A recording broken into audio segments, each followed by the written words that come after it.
हसन, इससे पहले भी जब इमरान खान साहब ने ऐलान किया था कि जेल भरो तहरीक का ऐलान के हम आगाज़ करने जा रहे हैं, फिर एक लाहे अमल भी हमारे सामने आया था कि पहले मेन लीडरशिप गिरफ्तारी देगी, फिर सेकंड लीडरशिप और फिर कारकुनान सामने आएंगे। तो इस बार भी उसी हिकमत अमली के तहत गिरफ्तारियां जो हैं वो दी जाएंगी तहरीक इंसाफ और उनके कारकुनान की जानिब से। इमरान खान साहब का नाम तो वैसे भी सरे फहरिस्त है। देखिए, पाकिस्तान तहरीक इंसाफ की जानिब से इमरान खान साहब ने पहले भी ये ऐलान किया था कि अगर आप पंजाब और खैबर पख्तूनख्वा में इंतखाब की तारीख नहीं देते तो फिर इंतखाबात ना होने की सूरत में 30 रोज़ गुजर जाएंगे तो फिर हम जेल भरो तहरीक का बाकायदा आगाज़ कर देंगे। आज उन्होंने वो अपने लाहे अमल का बाकायदा तौर पे ऐलान कर दिया है।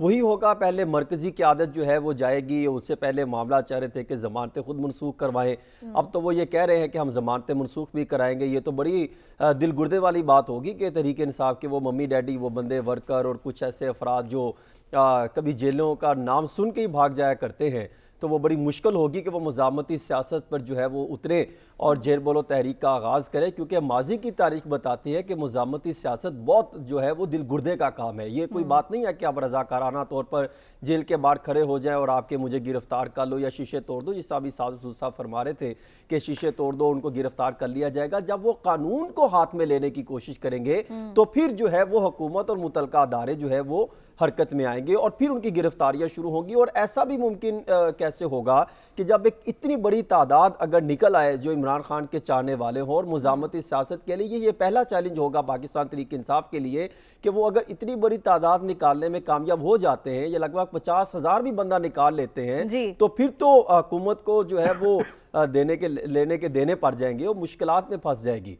और दूसरी तरफ अगर हुकूमत चाहे कि इस मामला से वो मुस्बत अंदाज में निपटना चाहती है तो बेहतर यही है कि वो आइन के दायरा कार में रहते हुए बाकायदा तौर पे तारीख अनाउंस करे। क्योंकि कैसे ये मुमकिन है, क्या इत्तफाक है कि एक तरफ वजारत खजाना कहे कि मैं पैसे नहीं दे सकता, दिफा कहे कि मैं मुतलका जो है वो मैं भी सपोर्ट नहीं कर सकता, फोर्स नहीं दे सकता, दाखिला के मैं भी सपोर्ट नहीं कर सकता।